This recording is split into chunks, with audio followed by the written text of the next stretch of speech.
नमस्कार आप सभी को। मेरा नाम है अशोक वीर यादव एडवोकेट और मैं आप सभी के लिए लीगल एडवाइस पर वीडियोस अपलोड करता हूं, जो कि आप सब लोग उसको लाइक करते हैं, पसंद करते हैं, शेयर करते हैं और सब्सक्राइब भी करते हैं। और अब तक अगर आपने चैनल को सब्सक्राइब नहीं किया तो सामने जो लाल रंग का बटन है उसको तुरंत प्रेस कर दें, ताकि आने वाले टाइम में आपके लिए एक नई जानकारी मिल सके और आप इस जानकारी को अपने जीवन में इस्तेमाल कर सकें। तो बहरहाल आज अब जो आपने अभी देखा है कि पत्नी 498 ए का मतलब जो दहेज का मुकदमा है वो करने के बाद पति पत्नी दोनों आपस में साथ नहीं रह सकते। अब कैसे नहीं रह सकते, क्या वजह है इसके पीछे, अब मैं आपको वही बताऊंगा कि किस तरीके से ये मैं बात कह रहा हूं आपके सामने। तो मैं आज आपको यही पूरी बात बताऊंगा कि किस तरीके से अगर पत्नी आपके ऊपर कोई 498 ए का मुकदमा कर देती है और करने के बाद आप उसको बुलाने के लिए हर प्रयास करते हैं कानूनी रूप से, तो फिर आप जो कोर्ट है वो आपको अब अलाउ नहीं कर सकती कि आप दोनों पति पत्नी साथ में रहें। क्यों नहीं कर सकती, इसका कारण मैं आपको पूरा इस वीडियो में माध्यम से बताऊंगा, ताकि आप इस चीज को समझ सकें। और जिन्होंने इस चीज के लिए मतलब कोशिश कर रहे हैं या फिर सेक्शन 9 का मुकदमा आपने कर दिया है पत्नी को बुलाने के लिए, तब भी मैं आपको बताऊंगा कि क्या क्या आपके सामने रास्ते हैं, किस तरीके से आप अब जो है वो एक साथ नहीं रह सकते, क्योंकि बात जो है वो कानून में पहुंच चुकी है और इसके लिए जो है जो लॉ है वो आपको इजाजत नहीं देता है। कैसे, अब मैं आपको बताऊंगा इस चीज के लिए। लेकिन उससे पहले मैं आपसे ये भी कहूंगा कि अगर आप इस चैनल पर नए हैं तो आप तुरंत इसको सब्सक्राइब करें और दूसरे लोगों तक को भी ये जानकारी पहुंचाएं, ताकि वो भी इस चीज से जानकारी से जागरूक हो सकें। तो ये जो घटना है, ये जो मैं आपको बता रहा हूँ, ये पति पत्नी की घटना है। घटना इस तरह की है कि शुरुआत से मैं आपको थोड़ा सा बताता हूँ एक्सप्लेन करके कि ये जो पति पत्नी इनकी दोनों शादी हुई कम से कम अब से 5 साल पहले, लगभग सन 2015 या 14 में आसपास इनकी शादी हुई है। और अब का जो समय है, इस समय के बाद जो है इन्होंने मतलब इनके आपस में लड़ाई झगड़े होने लगे। किस बात को होने लगे कि वो घर परिवार की बात है, वो वही जानते हैं। लेकिन झगड़े इतने बढ़ गए कि बात जो पत्नी है वो इनका घर जो छोड़ कर चली गई। जाने के बाद इन्होंने काफ़ी कोशिश की बुलाने की।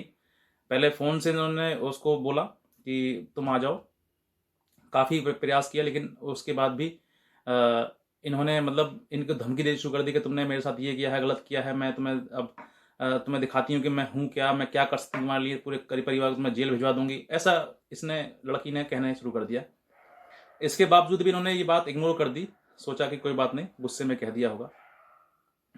समय बढ़ बीतता है, महीना 6 महीना होते हैं। उसके बाद जो इन्होंने सामाजिक रूप से ही अपने परिवार के कुछ लोग थे, इनके मम्मी पापा और परिवार में जो होते हैं जीजा वगैरह और गांव के लोग इनके तो आपस में वो इन्होंने सबने मतलब कॉम्प्रोमाइज़ कराने की, समझौता कराने की कोशिश की। ये सभी लोग जो है वो एक गाड़ी से अपने उनके ससुराल में, लड़के के ससुराल में पहुंचे और उन्होंने एक जो बिचौलिया था जिसने इनकी शादी कराई थी, शादी कराने के बाद जो है उस बिचौलिया को बुलाया गया और उसके माध्यम से जो है वो समझौता कराने की कोशिश की गई कि समझौता हो जाए। समझौता होने के लिए कि ये किसी और के घर पे थे, वहाँ पर मतलब जो सामने चौपाल टाइप होती है वहाँ पर ये बैठने के बाद इनकी पीछे बातचीत हुई। बातचीत होते होते पता नहीं किस तरीके से इनकी बातें जो है वो गर्मा गर्मी बदलने शुरू कर दी। जैसे ही गर्मा गर्मी बदलेंगी तो बातें कुछ इतनी बढ़ गई कि गाली गलौज की नौबत तक आ गई।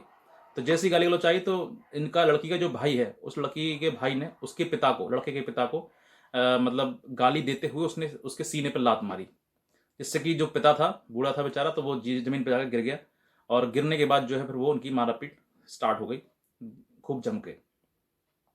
इसके बाद पुलिस आई। पुलिस आने के बाद जो है वो इनका दोनों का पुलिस ने समझौता करा दिया, क्योंकि पारिवारिक मैटर है, लड़ाई झगड़ा ना करें, केस वगैरह ना करें, तो तभी ठीक है, कोई बात नहीं है। इनका आपस में कोई भी मतलब किसी का केस वहाँ पर रजिस्टर नहीं कराया गया। आपस में समझौता करा के पुलिस ने घर भेज दिया। लड़के वाले अपने घर आ गए, लड़की वाले अपने घर आए, कोई दिक्कत उसके बाद नहीं। उसके 3 दिन बाद जो है इसी के आधार पर कि हमसे दहेज मांगा गया और हमें दहेज मांगने के लिए हमारे घर पे आए, हमें मारपीट की, हमने नहीं दिया तो अपनी हैसियत के अनुसार हमने दहेज दिया, हम उससे खुश नहीं हुआ, तुम्हारी बेटी को, लड़की को जो है वो घर से निकाल दिया बाहर। इतना कहते हुए जो है वो 3 दिन बाद इन्होंने ही मुकदमा थाने में रजिस्टर करा दिया। रजिस्टर कराने के बाद जो है पुलिस एक्टिव हो गई और पुलिस एक्टिव होने के बाद वो अरेस्टिंग गिरफ्तारी करने के लिए घर पहुंचे उसकी कि तुम्हारे इस तरह की बातें। फिर जो है बात थी। उसके बाद जो है जो लड़के वाले जो हैं उनको उठा के पुलिस घर थाने में ले आई।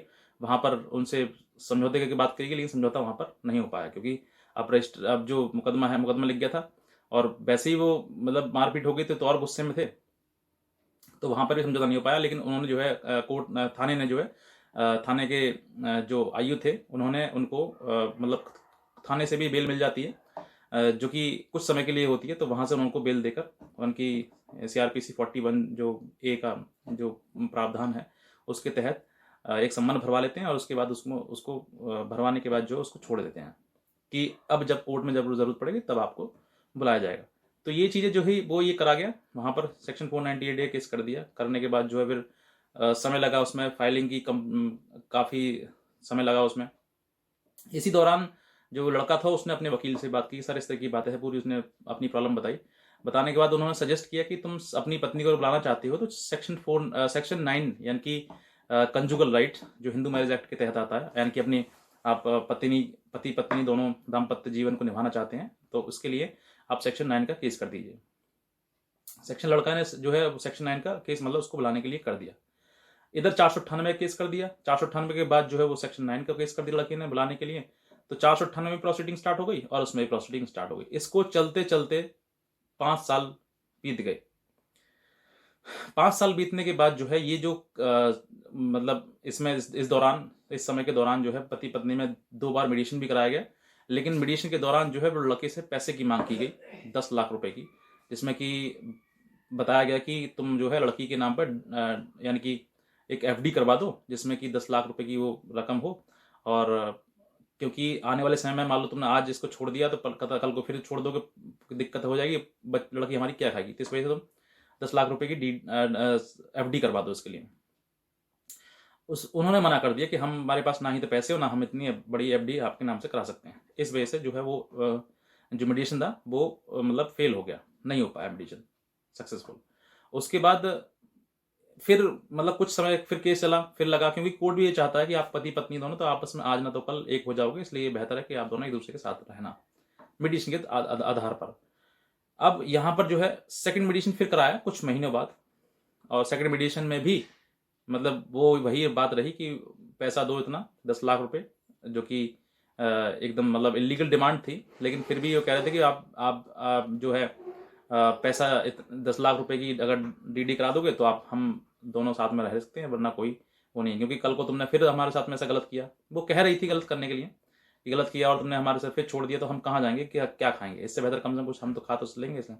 तो फिर लड़के ने मना कर दिया कि मैं पैसे से नहीं दूंगा और मेरे पास नहीं है पैसे, मैं DD जो FD वगैरह मैं नहीं करा पाऊंगा। इस वजह से फिर फेल हो गया मीडिएशन जो है। तो सेक्शन 9 का जो केस था उसमें 2 बार मीडिएशन हुआ, दोनों बार अनसक्सेसफुल हुआ, मतलब फेल हो गया वो केस। इसके बाद कोर्ट लगातार उसमें हियरिंग चल रही थी, दोनों पति पत्नी आ रहे थे, पति बार बार कह रहा था मैं ले जाना चाहता हूँ, लेकिन पत्नी जो है वो अपनी उस पर अडिग रही और लगातार पैसे की मांग करती रही। कोर्ट ने ये पूछा कि तुम पैसे क्या करोगी, तो उन्होंने वही जवाब दिया कि मुझे ज़रूरत पड़ेगी और समय आने पर मैं उसका इस्तेमाल करूँगी, ताकि क्योंकि मेरे साथ में ये घटना दोबारा ना हो जाए, इस वजह से। अब यहाँ पर जो है 5 साल का समय था, 5 साल से ज़्यादा ही समय हो गया। तो उसमें जो केस सेक्शन 9 का है, सेक्शन 9 का जो केस है वो इसलिए किया जाता है ताकि आप दोनों पति पत्नी के रूप में एक साथ रह सकें, ये कोर्ट ऑर्डर करता है। इसी दौरान जो है ये मतलब इधर सेक्शन 498A का भी केस चल रहा है, 498A का, जो कि उन्होंने मुकदमा किया था दहेज मांगने का, मुझसे दहेज मांगा है, मारपीट की मेरे साथ और मुझे घर से निकाल दिया, ऐसा कहते हुए। और दूसरी तरफ जो है वो लड़के ने सेक्शन 9 का मुकदमा किया, वो भी मुकदमा चल रहा है। दोनों मुकदमे में अब जो केस है, यानी कि अभी जो सेक्शन 498A केस है वो तो पेंडिंग है, वो तो चल रहा है लगातार, उसमें हियरिंग चल रही है, डेट पर डेट मिलती रहती है। लेकिन जो सेक्शन 9 का है वो लास्ट स्टेज में आ गया है, जहां पर कि अब कोर्ट को ऑर्डर करना है। अब कोर्ट को जो ऑर्डर करना है तो अब कोर्ट जो है वो कोर्ट खुद ये कहेगी कि आप दोनों पति पत्नी के साथ रहिए।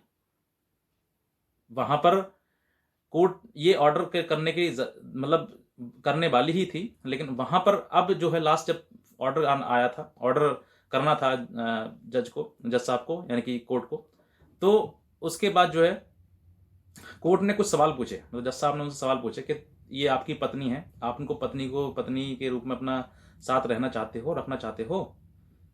तो उन्होंने कहा हाँ जी, मैंने केस भी इसलिए किया है ताकि ये आ जाए, ये कई बार है इसने मुझसे ये चीज़ मांग करी है लगातार, और मैं अब चाहता हूँ कि ये मेरे साथ रहे। तो अब लड़की से भी सवाल पूछा कि तुम इनके साथ पत्नी के रूप में रहना चाहती हो, अपने पति के साथ रहना चाहती हो? तो उसने भी कहा कि हाँ मैं रहना चाहती हूँ। तो उसके बाद जो है उससे ये पूछा गया कि तुमने कोई क्रिमिनल केस, कोई केस तुम्हारा पेंडिंग है, चल रहा है ऐसा कोई केस तुम्हारा?